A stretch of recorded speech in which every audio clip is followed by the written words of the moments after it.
All right. Good evening, Lagos.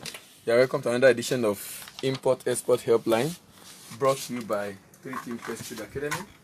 This is a program that educates listeners in various areas of international trade and also provides solutions to your trade challenges in Nigeria. And we'll be in the studio as usual is Hi, sir. And all right, hi sir. What do we have in the news today? On trade news, manufacturers, importers grown over customs end user certificates have been used. That means it's from this day newspaper. Okay. From Punch, CBN bans forex sale to textile importers. Then from Nigerian Tribune, Nigerian Agricultural Quarantine Service, NAFDAC differ on the use of methyl bromide to control crop pests. Then from Nigerian Bureau of Statistics, Nigeria's foreign trade volume increases by 39.3%. All right, let's go on a short break. When we come back, we'll go straight into the news.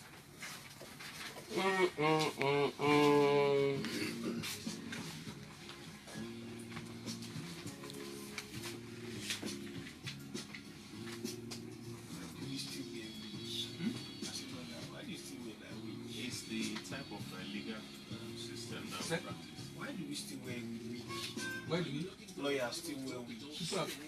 Àwọn people yóò padà wá ní Diamond Star. What is the problem? So what's the problem?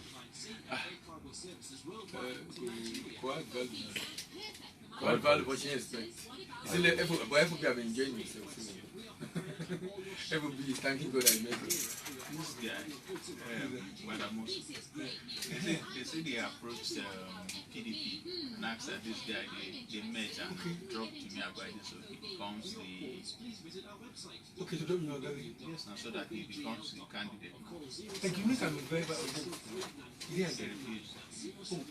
So that's why you see all this advert that Jimmy is running everywhere. Now it's because of that rumor now that Jimmy is no longer.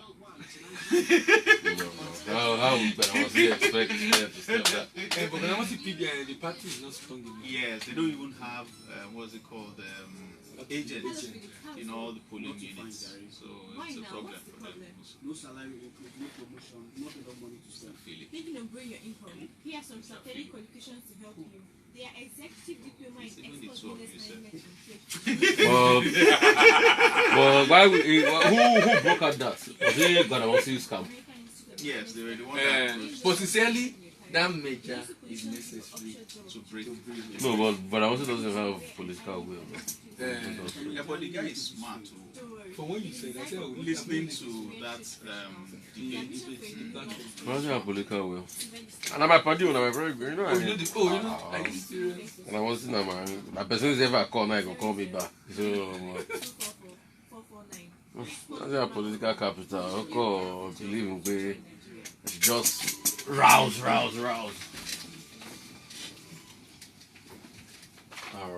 All right. Let's have the news.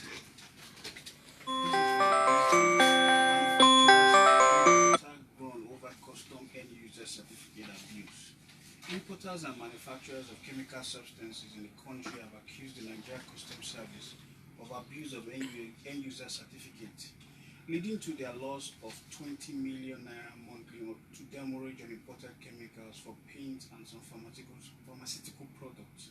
The EUC is a document used in international transfers, including sales of ham, weapon and ammunition, to certify that the buyer is the final recipient of the material and is not planning on transferring the material to another party. This day investigation revealed that some custom officers demand EUC on products that are not on the list of chemicals that require the certificate issued by the office of the NSA. For instance, this they gather that the NCS, that's the Nigerian Customs Service, demand EUC for titanium dioxide, which is not on the list of chemicals that require the certificate. Also, the importers told this day that they have not been able to clear glycerin, a chemical used by the oil and gas company for drilling operations and for making cough syrup, cosmetic paints and coatings.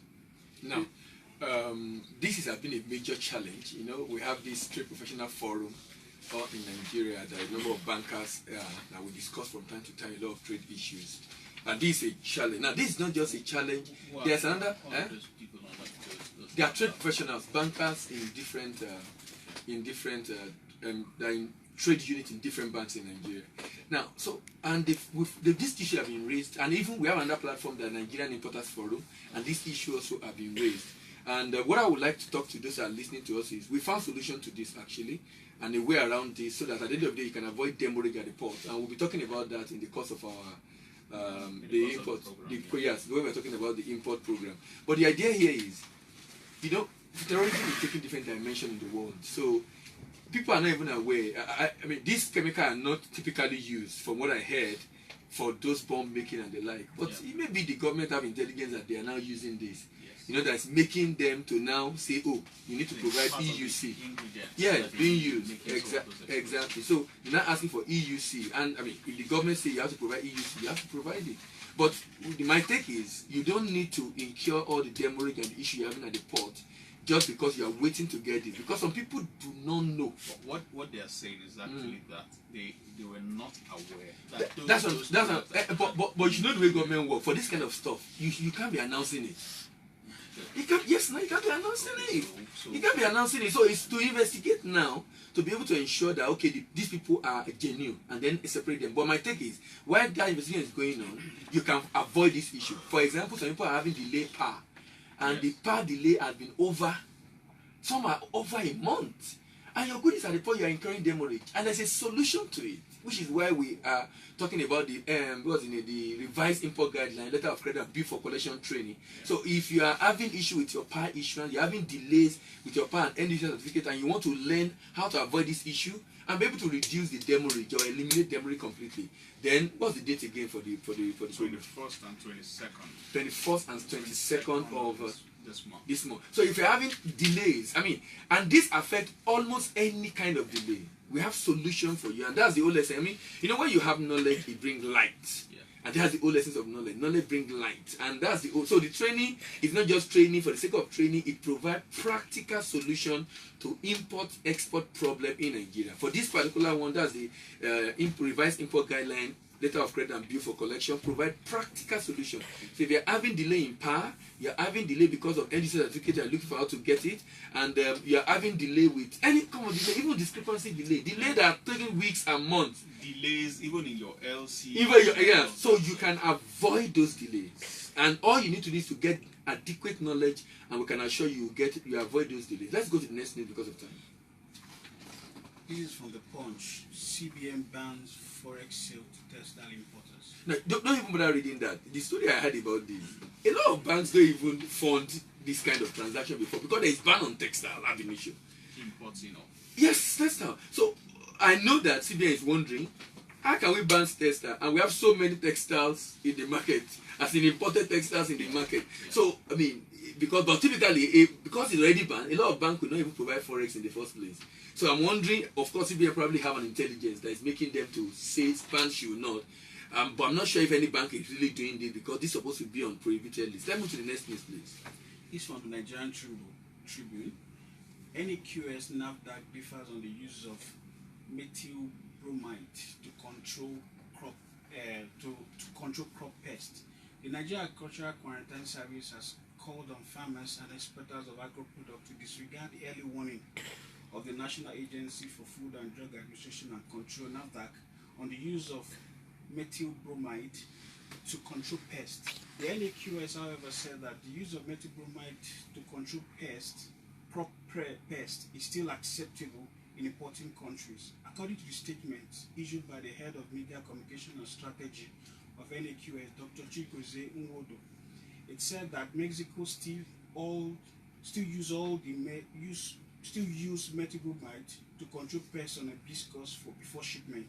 The statement reads, the attention of the NAQS has been drawn to some of the warnings issued by NAFDAC to the effect that agrochemicals methyl bromide has been phased out and its use in Nigeria is now prohibited because of the impact of the substance of climate change, particularly the depletion of the ozone layer. The said announcement has caused concern and panic among farmers and exporters who rely on this chemical as a potent option for control of certain agricultural pests. No. You know, I hope it's not a good explain out here, because this terrain is any kiosk terrain. Yes. NAFDAC supposed to be on processed food. I don't know if you understand what I'm saying. This terrain is, so I hope it's not ego. I mean, relevant among government agencies that is playing out here about the fact that, I mean, it is. It is, I mean. So because, I mean, if NAFDAC is supposed to be, I mean, have to do with processed food and drug, and NAK is supposed to do with raw product, and then we're having this bickering among the two of them not agreeing, you know, I mean, at the end of the day, because if it's for export, or NAKS will be the final say, because it's Biscuit they're talking about, and NAKS is certificate that will be required on the other side to be able to. But if NAKS is saying Mexico is still allowing it, then I mean the exporter will not have much challenges. That's the major destination for a Biscuit that is going out of Nigeria. All right. Let's go on a short break. When we come back, we'll go into the program. Yes. Is that stupid oversight? Is that stupid oversight that you think that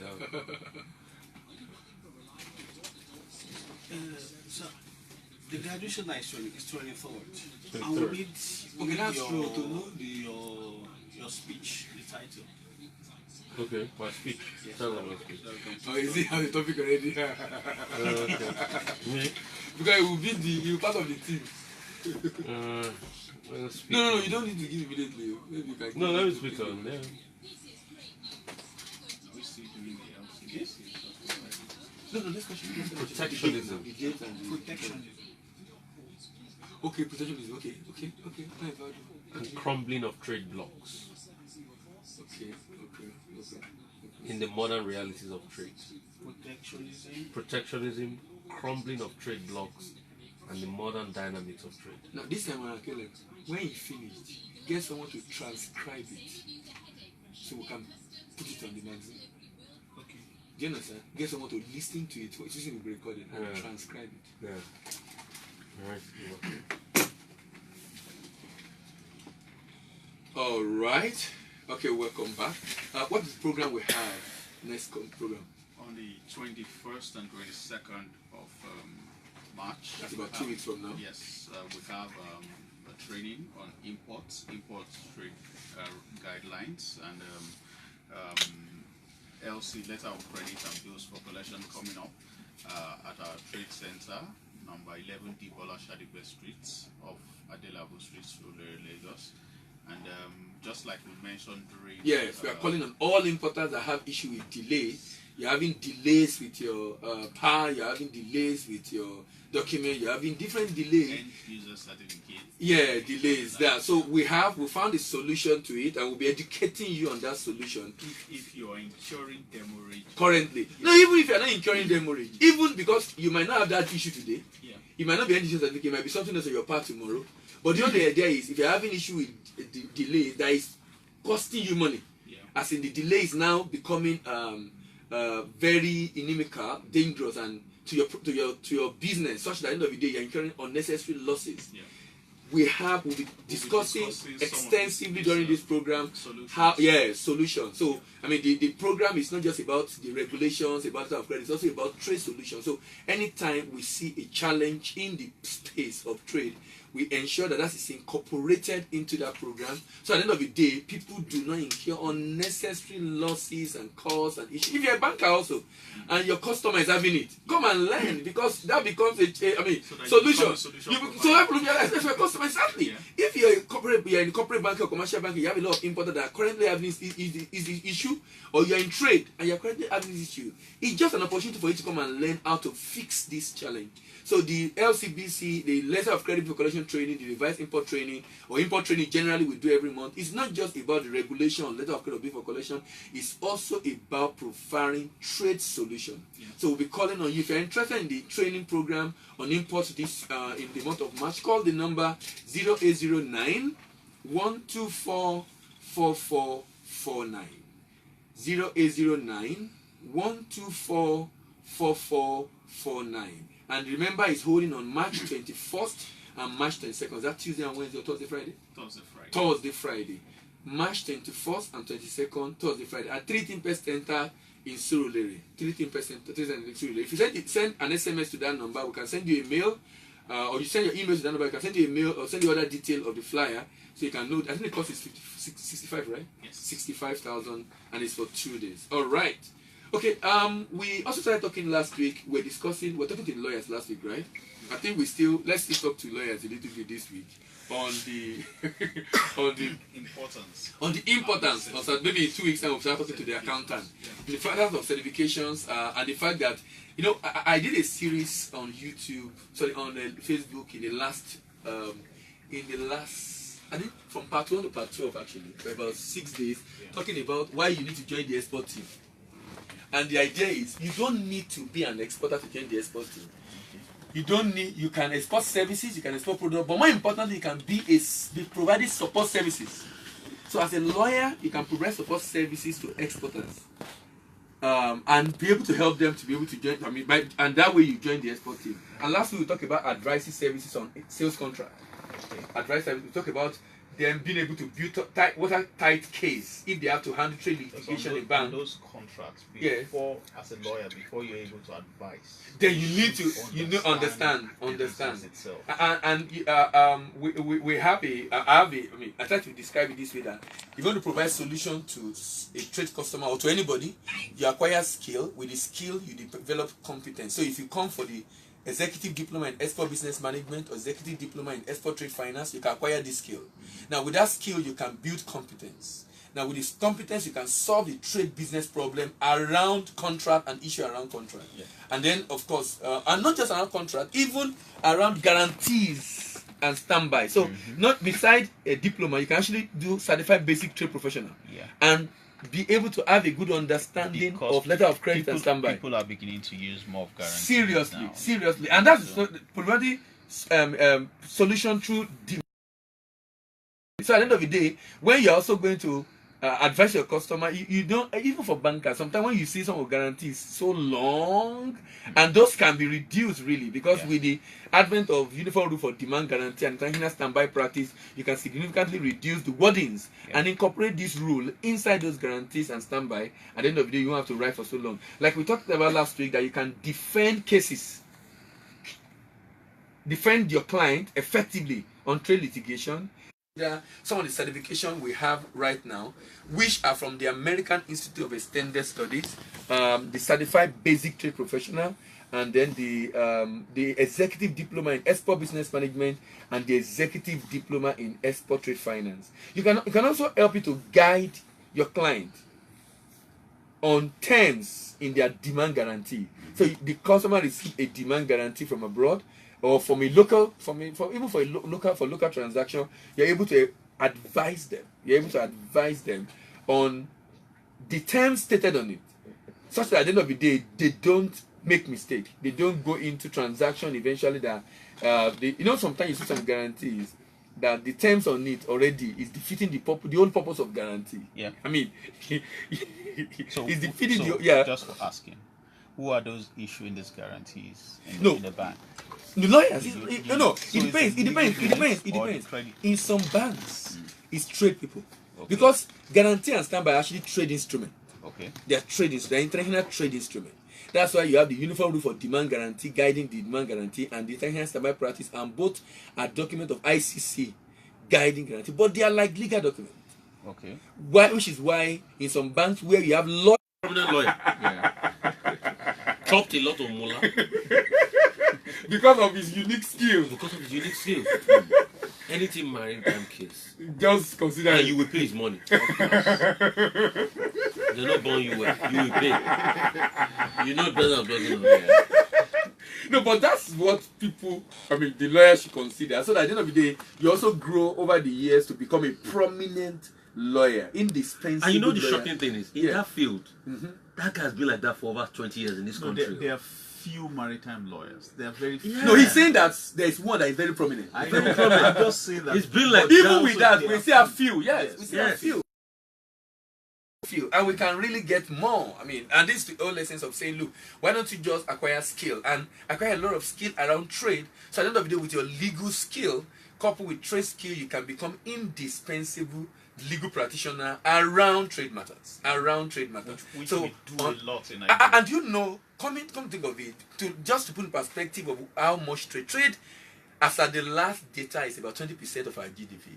Last year, we import goods worth. If our GDP is around 450, about 500 billion, And I mean, this is 100 billion. That's about 20%. You know, so that's a lot of opportunity for people to be able to take advantage of the litigation. And of course, acquiring this skill, then you can, of course, begin to write proposals to banks and let them know that, look, you're not just a lawyer, You're a specialist. you're a specialist in this. You're just a lawyer, you're a specialist in this. So for lawyers that are listening to us, we have friends that are lawyers that might be interested in becoming a trade specialist. At the same time, I mean, it's an indispensable trade lawyer like I described it. Then you want to call the number again, 009 124 4449. 009 124 4449. And I believe strongly that it will probably begin to make the kind of contract we also sign for trade transactions to become more robust. Yeah. Because if lawyer begin to look, if we begin to see a legal eye in it, you know, before it was just trade eye, we just advise this on trade transaction. Yeah. But they will begin to look at it from other perspective, because now they have legal perspective. Risk They have, yes, that we are not seeing. factors, yeah.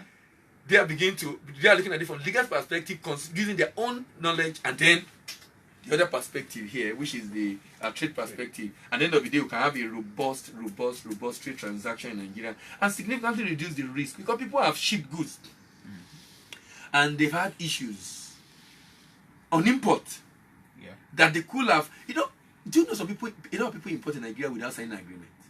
Yes. They use pro forma invoice. Performer invoice. And banks They finance. you know, so when you see some of these, then you go there, Yeah. and bank finance those Finance it. transactions because they use pro forma invoice. But you know, because there are no issues, it's only when the issues are there people begin to ask, okay, where is the agreement on this transaction? You say, there's no agreement. Oh, you mean there is no agreement? We're doing over 10, 20, 50, 100 million transactions. And that has been the sector all this while. So we need the lawyers to come in After they will and say- advise They will and say help. bad laws. How would they not be bad laws? You know, so if you're interested in joining the class is we're currently recruiting new people for both on the import. You consider the certified basic trade professional, and on the export you consider the executive diploma in export management and executive diploma in export trade finance. So it helps you to know and provide solutions to trade problems, and then of course you get to learn about the guiding rule of standby letter of credit and demand guarantee. I've mentioned severally, today, uniform rule for demand guarantee, URDG, and then you get to know about the international standby practice, ISP.